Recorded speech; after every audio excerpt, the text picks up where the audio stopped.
ಸಚಿವ ಸಂಪುಟ ಪುನಾರಚನೆ ಚರ್ಚೆ ಕರ್ನಾಟಕ ರಾಜ್ಯ ರಾಜಕೀಯ ಪಡಸಾಲೆಯಲ್ಲಿ ಜೋರಾಗಿದೆ. ಸಚಿವ ಸ್ಥಾನ ಆಕಾಂಕ್ಷಿಗಳು ಈಗಾಗಲೇ ಸಿಎಂ ಸಿದ್ದರಾಮಯ್ಯನವರ ಬೆನ್ನು ಬಿದ್ದಿದ್ದು ಲಾಭಿ ಮಾಡ್ತಾ ಇದ್ದಾರೆ. ಆದರೂ ಸಿಎಂ ಸಂಪುಟ ಪುನಾರಚನೆಗೆ ಮನಸ್ಸು ಮಾಡ್ತಾ ಇಲ್ಲ. ಹಾಗಾದ್ರೆ ಕಾರಣ ಏನು? ಯಾರಿಗೆ ಲಾಭ? ಹಿರಿಯ ಶಾಸಕರ ಪಟ್ಟೇನು? ಈ ಬಗ್ಗೆ ಇನ್ಸೈಡ್ ಸ್ಟೋರಿ ಇಲ್ಲಿದೆ. ರಾಜ್ಯ ಸಚಿವ ಸಂಪುಟ ಪುನಾರಚನೆ ಕುರಿತು ನಡೀತಾ ಇರುವ ಚರ್ಚೆ ಮತ್ತಷ್ಟು ಜೋರಾಗಿದೆ. ರಾಜ್ಯದಲ್ಲಿ ಘಟಿಸಬಹುದೆಂದು ನಿರೀಕ್ಷಿಸಲಾಗುತ್ತಿರುವ ಕಾಂಗ್ರೆಸ್ ಕ್ರಾಂತಿ ಟುಸ್ಸಾಗಿದೆ. ದೆಹಲಿಯಲ್ಲಿ ಸಂಪುಟ ಪುನರಚನೆಯ ಸಿಎಂಗೆ ಗ್ರೀನ್ ಸಿಗ್ನಲ್ ಸಿಕ್ಕರೂ ಸಹ ಸಿದ್ದರಾಮಯ್ಯ ಸಂಪುಟ ಪುನರ್ರಚನೆಗೆ ಮನಸ್ಸು ಮಾಡ್ತಿಲ್ಲ.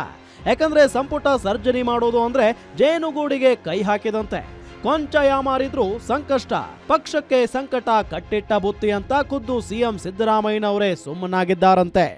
ಇನ್ನು ಸಂಪುಟ ಪುನರ್ರಚನೆ ಮಾಡಿದ್ರೆ ಎಷ್ಟು ಸಚಿವರನ್ನ ಕೈ ಬಿಡಬೇಕು, ಯಾರ್ಯಾರನ್ನ ಸಂಪುಟದಿಂದ ತೆಗೆಯಬೇಕು, ಇವರನ್ನ ತೆಗೆಯೋದಕ್ಕೆ ಸರ್ಕಾರ ಅನುಸರಿಸುವ ಮಾನದಂಡವೇನು ಎನ್ನುವ ಪ್ರಶ್ನೆ ಏಳುತ್ತದೆ. ಈ ವೇಳೆ ಸರ್ಕಾರಕ್ಕೆ ತೊಂದರೆ ಆಗಬಹುದೆಂದು ಸಿಎಂ ಸುಮ್ಮನಾಗಿದ್ದಾರೆ. ಆದರೆ ಸಂಪುಟ ಪುನರ್ರಚನೆಗೆ ಹಿರಿಯ ಶಾಸಕರು ಒತ್ತಾಯ ಮಾಡ್ತಿದ್ದಾರೆ. ಹೈಕಮಾಂಡ್ನಿಂದ ಅನುಮತಿ ಸಿಕ್ಕರೂ ಸಿಎಂ ಸಂಪುಟ ಪುನರ್ರಚನೆ ಮಾಡದಿದ್ದಕ್ಕೆ ಸಿಎಂ ನಡೆಗೆ ಹಿರಿಯ ಶಾಸಕರು ಅಸಮಾಧಾನ ಹೊರಹಾಕಿದ್ದಾರೆ. ಇನ್ನು ಹಿರಿಯ ಶಾಸಕರು ಸಿಎಂನನ್ನ ಕೇಳಿದ್ರೆ ಕಾರಣ ಕೊಟ್ಟು ಮುಂದೂಡಿಕೆ ಮಾಡುವ ಮೂಲಕ ಭ್ರಷ್ಟಾಚಾರ ಆರೋಪ ಹೊತ್ತವರು ಸೇಫ್ ಮಾಡ್ತಿದ್ದಾರೆ.